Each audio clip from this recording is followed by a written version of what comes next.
Bonsoir et bienvenue dans ce journal du 1er mars 2025 dont voici les grands titres. Les vendeurs des produits en provenance de la RDC, notamment le ciment Kabimba, enregistrent des pertes depuis l'éclatement de la guerre. Les gouvernements doivent cesser de se battre. Les solutions militaires ne seront jamais une solution. La paix du Congo sera la paix de la sous-région. Tels sont les propos de Francis Lehero. Il est notre invité de ce journal.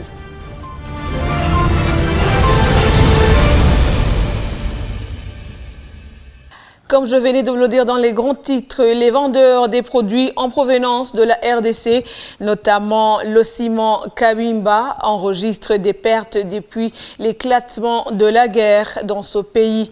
Ils demandent à l'OBR de diminuer les taxes vu la période qu'ils traversent. Les précisions avec Patrick Nyonguru, Fulgence Bikorimana et Jean-Claude Irahadida.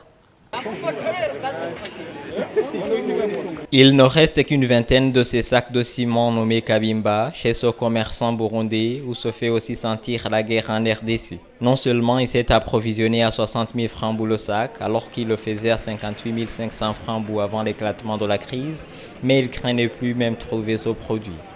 Kenshi na kenshi abakiriya badushorera bava muri Congo hamwe niyo sima dusanzwe tudandaza no kuvuga yuko kugera isaha ikiradugibe ku buryo itaza neza akanaka nari nakaronse bitaraba nabi muri Congo hanyuma urumva rero nk'ubu ntarashaka kuranga urumva ko ari ikindi kibazo kuko nta ndo ikura.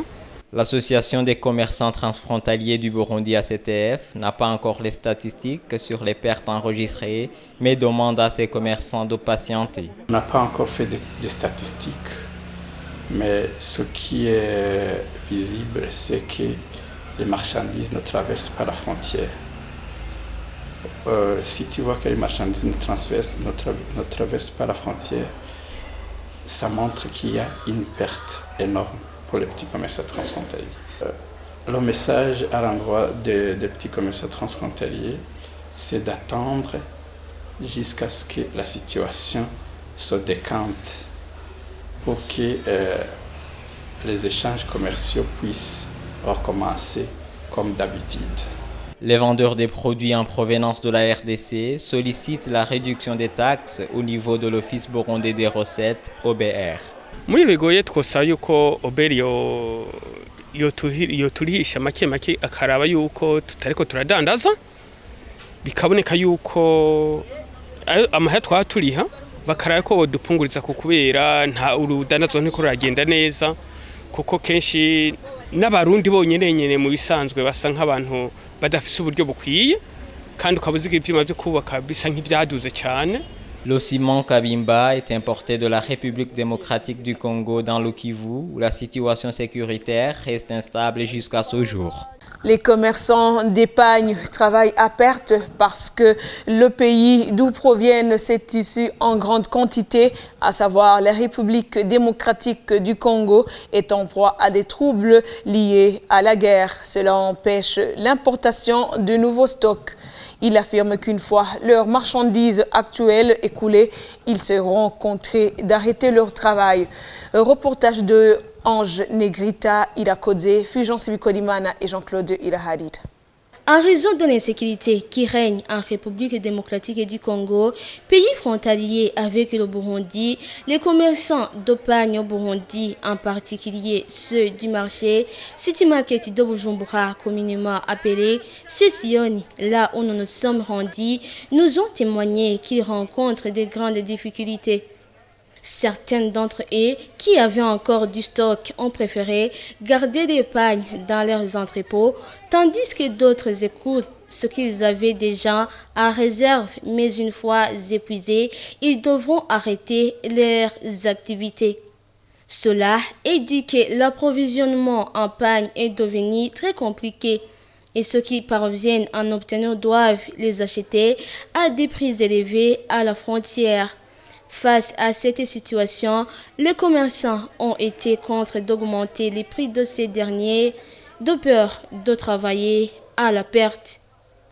Par exemple, le pagne appelé gachouachoua qui se vendait auparavant à 35 000 francs bourg, coûte désormais à 36 000 francs bourg. Le petit hollandais qui était à 95 000 francs bourg est maintenant vendu entre 110 000 francs bourg et 120 000 francs bourg. Le Phoenix et Target qui coûtait 115 000 francs bourg est passé à 130 000 francs bourg. Le Chingavi, autrefois à 150 000 francs bourg, se vend désormais entre 160 000 francs bourg et 170 000 francs bourg. Et notre problème concerne les clients qui désirent acheter des pagnes assortis, notamment pour des cérémonies, mais qui ne parviennent pas à en trouver un réseau de rupture de stock. Il est important de noter que le pagne est un vêtement traditionnel très pris par les Burundais, symbolisant l'élégance et la dignité, particulièrement portée lors des grandes cérémonies comme mariage, cérémonies religieuses et autres. Il est également très populaire lors de la Journée internationale des droits des femmes, célébrée chaque année le 8 mars.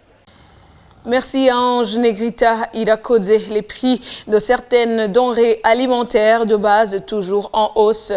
C'est surtout le riz, le haricot et la banane. Pourtant, le haricot est en sa pleine période de récolte. Notre équipe s'est rendue au marché de Gasseni où elle s'est entretenue avec des commerçants et des consommateurs rencontrés sur place. Suivez-le. Il est 8h30 au marché de Gasseni, c'est en zone Gihosha. C'est l'heure des provisions pour le déjeuner. Cet homme nous informe que tout lui semble cher. Ibintu nkunda gusuma ni umuceri, ibitoki, n'ibiraya, n'ibiharage. Ikiro cy'ibiharage ca kinure ntuwa mire wiso. Kare cyahora nko ku 2005. Ikiro cy'umuceri cyo ni ambie de 5000, prix de 7000. Umva ikiro byaraduze. Ikiro cy'ibitoke kigeze kuri 2008. Nibe ya detail beye kurangura ni 2100. Kare cyahora kiri ku 1500. Vuga yuko turavye ibiciro by'ibifungurwa byaraduze. Byaraduze ku rugero rwo hejuru. Pourtant, le haricot est à sa récolte et comme l'indique Gérard Ndijabandi, cultivateur, la récolte a été très bonne. Hakindi twebwe dukunda kurima n'ibyo biharage n'imyumbati n'amateke n'ibijumbo n'ibitoki nyene nta kintu dukunda kurima. Umwimbo waragenze neza hambere aho baduhereye agafumbire aho baduhereye ifumbire byaragenze neza. Ibiharage byariko bireruruka muri make ntihari bwagere ko bizimba cyane. Comme toujours, le coût du transport est pointé du doigt. Nk'umuceri urakunze kuva muri Bubanza. Ibirana byo keshi biva mu Ijenda canke mu Kayanza. Hari nk'abantu ugiye gupakiza ucu usanga baguciye amafaranga menshi ugaca usanga nawe uciyongeza kuri bya bidandazwa.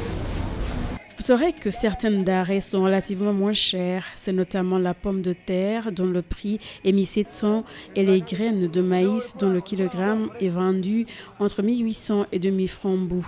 À la question de savoir comment ils font face à cette hausse, les consommateurs rencontrés sur place nous ont fait savoir qu'ils s'offrent des denrées dont le prix est abordable quand il y en a ou suppriment certains repas de la journée.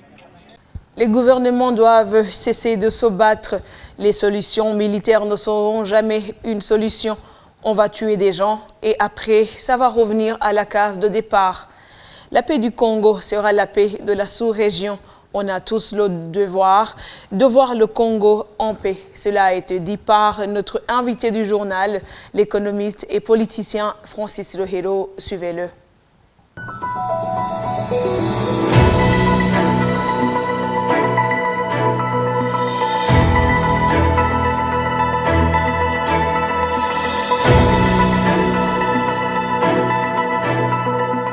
Je ne me vois pas entrer encore de nourrir cette belligérance où, quand vous écoutez ce qui se dit au Congo, au Burundi, au Rwanda, en Ouganda, il n'y a que des injures. Aujourd'hui, l'extrémisme est en train de prendre de l'ampleur. Et l'extrémisme, c'est quoi? C'est l'absence d'une vision, c'est l'absence d'un centre capable de conduire la population à un bien commun.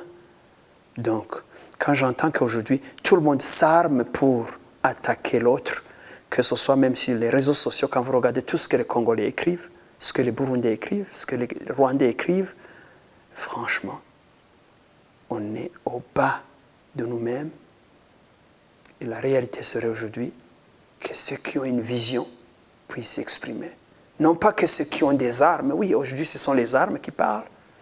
Ceux qui ont des canons, ils ont peut-être une voix la plus élevée, mais ceux qui ont peut-être la plume pour écrire la paix, pour dire qu'on est un seul peuple, c'est eux qui ont aujourd'hui à dire pour qu'on arrête de nous entretuer, pour qu'on comprenne qu'on est assez riche pour nous développer. Et si on n'est pas capable de vivre avec ce que nous faisons, il y a des pays qui sont, je dirais même, pauvres par rapport à nous, qui n'ont pas ces biens que nous avons, et qui se tirent d'affaire, et qui se plaisent à nous voir nous détruire, qui peut-être en profitent. Voilà. Donc ce n'est pas à l'Europe de venir nous construire. J'entends des gens qui disent que la communauté internationale devrait venir faire ça. La communauté internationale, c'est qui? C'est personne. Il n'y a que nous, au devant de la scène, les hommes politiques, qui doivent créer cette entente. Je me sens dans l'humiliation, dans la honte, quand j'entends des présidents des pays qui se traitent comme des animaux. J'ai honte de moi quand je l'entends. Je pourrais supporter qu'ils ne s'entendent pas sur un point, mais pas qu'ils amènent toutes les populations à s'entretuer, à se prendre en ennemi. Nous ne sommes pas les ennemis des Congolais ou des Rwandais. Nous ne sommes pas les ennemis des Tanzaniens ou des Ougandais. Tout Burundais est ami de tout le monde. Nos gouvernements doivent faire en sorte de se réunir, de mettre ensemble leurs convictions, de faire profil bas pour s'entretenir. Personne n'est à jeter dans cette région. On est tous nécessaires dans ce combat pour la paix de cette région, pour le développement de cette région. On ne se développera jamais s'il y a ceux qui sont en train de mourir au moment où d'autres sont en train de faire la fête. On sera toujours dans la peur et la peur ne peut pas créer le développement. Personne ne va visiter notre région s'il y a des canons. Donc, c'est avec une tristesse immense que j'assiste à ce qui se fait, et je voudrais que les gens comprennent qu'on en a fait trop, qu'il nous faut arrêter ce qu'on est en train de faire. Les gouvernements doivent cesser de se battre. Les gens doivent mettre devant la collaboration. Les solutions militaires ne seront jamais des solutions. On va tuer des gens et après, ça va revenir à la case de départ. Voilà ce que je pense. On a besoin des amis au Congo, on a besoin des amis au Rwanda, on a besoin des amis partout. La CPGL n'existe plus, malheureusement. Communauté économique des Grands Lacs. Jadis, c'était ça. On rêvait CPGL, on rêvait au BK. Aujourd'hui, on devait rêver et assez, dans ce sens que tout le monde aurait la facilité de voyager dans cette région, d'avoir tout ce dont il a besoin dans cette région. Et pour moi, je dirais que dans l'avenir, la paix du Congo, ce sera la paix de la sous-région. C'est le pays le plus vaste, c'est le pays le plus riche, qui peut nous embaucher tous sans difficulté. Mais si on ne milite pas pour sa paix, comment nous tirer d'affaire? On a le devoir, tous, de voir le Congo en paix, de voir le Congo stabilisé, de voir le Congo heureux. Comme ça, tous nos pays qui sont en difficulté trouveront assez dans ce pays heureux. Quand on dérange le voisin, c'est peut-être un répit d'une journée, mais ça peut être le malheur de toute une vie. C'est comme ça que je conçois les choses. On a le devoir de nous protéger. Je ne veux pas entendre un Hutu, un Tutsi que ce soit du Burundi ou du Rwanda, ou de l'Ouganda, du Congo ou d'ailleurs, ou même les autres ethnies. Je ne voudrais pas que ces gens se sentent en difficulté parce qu'il y a les autres. On doit nous protéger, nous sentir protégés mutuellement. Voilà ce que je peux dire. On a le devoir de créer des amis. C'est sur ce propos de notre économiste politicien Francis Lehelo que s'achève notre journal du 1er mars 2025. Merci de nous avoir suivis. À la prochaine et bonne suite de nos programmes.